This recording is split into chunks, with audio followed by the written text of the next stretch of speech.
بسم اللہ الرحمن الرحیم۔ آج کل مرزا علی انجینئر صاحب کے بارے میں کافی گفتگو ہو رہی ہے کہ یہ گستاخی رسول ہیں یا ان سے گستاخی نہیں ہوئی ہے۔ یقین کریں، میں سمجھتا ہوں کہ یہ گستاخی رسول نہیں بلکہ رسول کے پجاری ہیں، بلکہ رسول کے جوتے کے پجاری ہیں۔ اندازہ لگائیے، اس سے پہلے کسی قوم نے اپنے نبی کو اس طرح نہیں پوجا ہوگا۔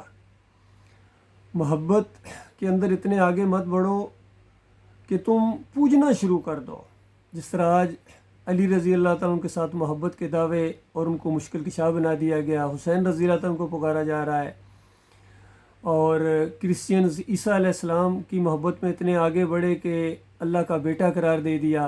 یہودیوں نے عزیر علیہ السلام کو اللہ کا بیٹا قرار دیا محبت کی وجہ سے، اور آخری قوم نے، آخری امت نے نبی علیہ السلام کو اللہ کی ذات کا ٹکڑا محبت کی وجہ سے۔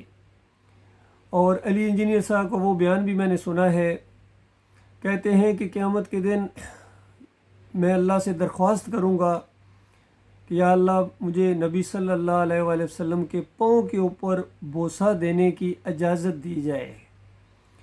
غور کرو اللہ کے بندو، انسان محبت میں کہاں تک چلا جاتا ہے کہ وہ شرک کی حدیں کراس کر دیتا ہے۔ بتائیے، صحابہ کرام سے زیادہ کوئی محبت کر سکتا ہے نبی علیہ السلام سے؟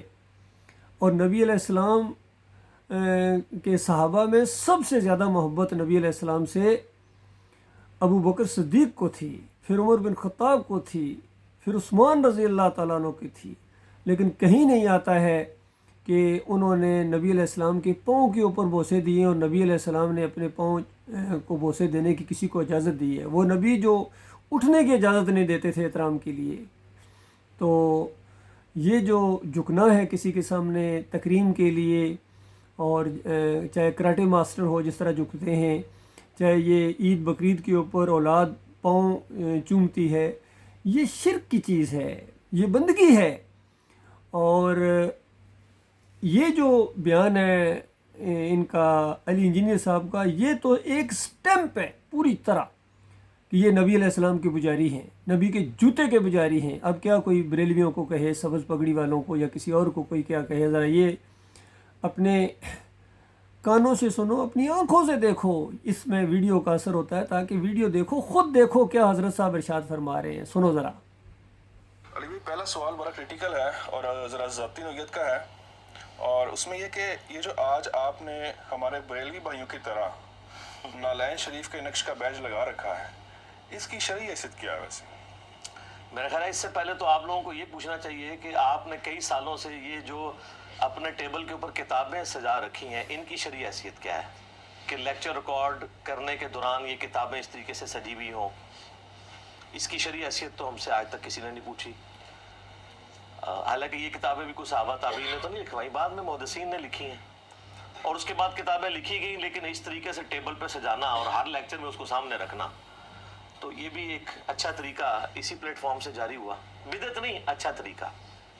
جس طریقے سے اچھا طریقہ ہے قرآن حکیم کے سافٹ ویئرز PDF فارم میں اسے لے کے آنا، احادیث کے سافٹ ویئرز۔ دیکھیے، اب تشریح جو مرضی کرو، جب تم نے جوتا بیج کی طرح یہاں لگا لیا، اور کچھ لوگ پگڑی پر لگاتے ہیں جوتا، اور کچھ لوگ اپنے مسجدوں کے دروازے تک اس جوتے کی شکل کے بناتے ہیں، مسجدوں کے دروازے، پھر الماریوں میں نے دیکھی ہیں، اور جالیوں کے اوپر میں نے گنبد بنے دیکھے ہیں، اور پھر وہ سارے ان کے سامنے نمازیں پڑھتے ہیں، ماتھے ٹیکتے ہیں۔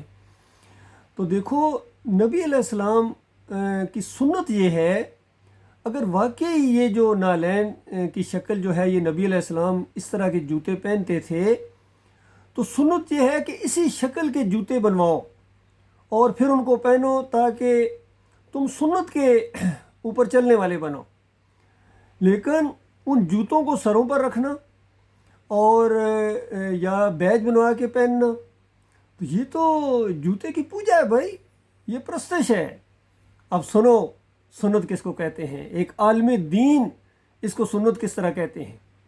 ڈاکٹر مسعود الدین عثمانی رحمۃ اللہ علیہ نے کراچی میں اسی طرح کے جوتے بنوائے تھے، اور ان کو پہنا ہے، اور دیوبندیوں نے چیخنا شروع کر دیا، پیٹنا شروع کر دیا۔ بریلویوں کی تو کیا حال ہو گئے، ان کی تو غشی تاری ہو گئی ہوگی کہ ایک عالم دین نالین کو پاؤں کے نیچے، اندازہ لگائیے، پاؤں بھائی جوتے ہیں اس شکل کے۔ سنت یہ ہے کہ اس شکل کے جوتے پہنو، یقین کیجئے یہ سنت ہے، اور یہ بڑی جرت چاہیے۔ آج اگر کس میں جرت ہے کہ نبی علیہ السلام کے نالین کی طرح جوتے بنوائے اور ان کو پاؤں میں پہننے کی ہمت رکھے؟ کیا نبی علیہ السلام کے دور میں جس طرح نبی علیہ السلام کبھی کسی کو چادر دے دیتے تھے، کبھی کسی کو قمیض بھی دی ہے انہوں نے، اگر نبی علیہ السلام کسی کو اپنے جوتے دے دیتا تو کیا وہ سر پر رکھ کے آگے پیچھے چلتا اور لوگ اس کو کیا کہتے؟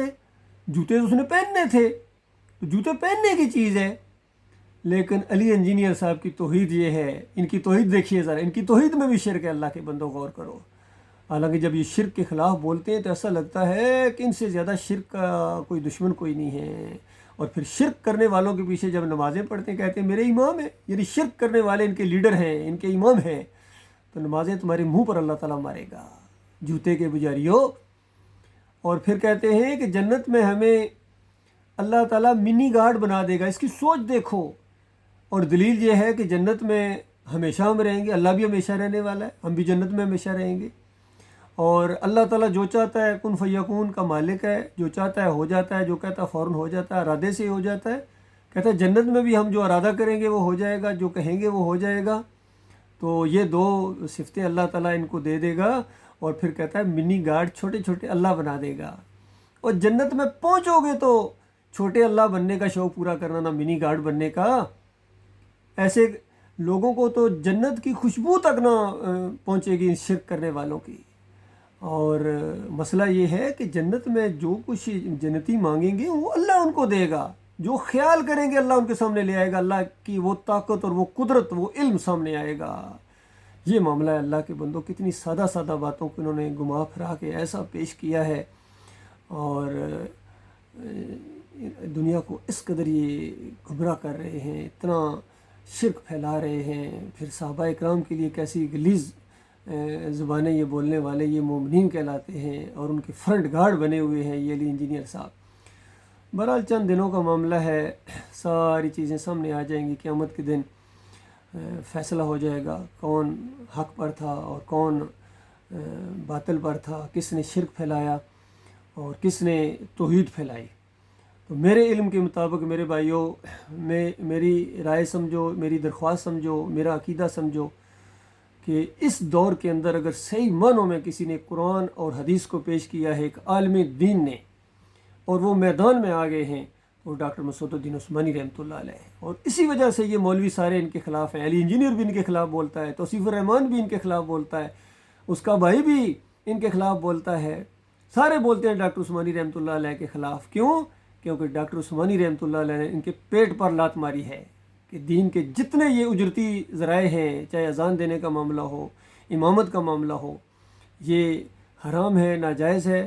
اور پھر جو شرک کے اندر مبتلا ہے وہ امام تو کیا، وہ مقتدی بننے کے لائق نہیں۔ اس وجہ سے علی انجینئر کو بہت تکلیف ہوتی ہے کہ ڈاکٹر صاحب تو کہتے ہیں مقتدی بھی بننے کے لائق نہیں، اور یہ ان کو امام بنا رہے ہیں۔ اور ڈاکٹر صاحب یہ کہتے ہیں تم اور تمہارے بڑے سارے جتنے اکابرین گزرے ہیں جنہوں نے یہ کفر و شرک پھیلایا ہے، احمد بن حنبل ہوں، ابن تیمیہ ہو، ابن قیم ہو، کتاب الروح جنہوں نے لکھی ہے، کتنا شرک پھیلایا انہوں نے، جس کو جلالی صاحب پیش کر رہے ہیں کہ دیکھو ابن قیم نے فرمایا ہے کہ قبر والے سے رابطہ کرنے کے لیے یہ الفاظ کہے جائیں تو قبر والے سے ٹیلی فون کال مل جاتی ہے۔ شاہ ولی اللہ صاحب لکھتے ہیں کس طرح قبر کے چکر لگاؤ اور اس کے بعد قبر والے سے رابطہ کر لو، پھر جو مرضی پوچھو۔ یہ سارے کے سارے اللہ کے بندو اسی طریقے سے کفر و شرک کے اندر ڈوبے ہوئے۔ ڈاکٹر اسرار کہتے ہیں وحدت الوجود کو میں سورہ الحشر سے ثابت کر سکتا ہوں، اور شاہ ولی اللہ صاحب بھی یہ کہہ کے گئے ہیں کہ وحدت الوجود جو ہے یہ قرآن کی ایک نص سے ثابت ہے۔ محمد حنیف نے سجدہ تعظیمی قرآن سے ثابت کرنے کی کوشش کر دی، تو کیا کیا جائے؟ بہرحال چھوٹ ملی ہوئی ہے، چند دنوں کا یہ معاملہ ہے۔ جب اللہ کے پاس پہنچو گے یہ شرک لے کے اور ایسے امام اور ایسے لیڈر لے کے، ان کے ساتھ پھر ہمیشہ کی آگ میں رہنا پڑے گا۔ اگر آگ میں رہنے کا بہت شوق ہے، ان کی باتیں مانو، ان کے پیچھے چلو، اور اگر جہنم سے ڈر لگتا ہے اور جنت کو حاصل کرنا چاہتے ہو تو اللہ کے بندوں کتاب اللہ کی طرف آ جاؤ، رسول اللہ صلی اللہ علیہ وسلم کی سنت کی طرف آ جاؤ۔ اللہ تعالیٰ غور و فکر کرنے کی توفیق عطا فرمائے۔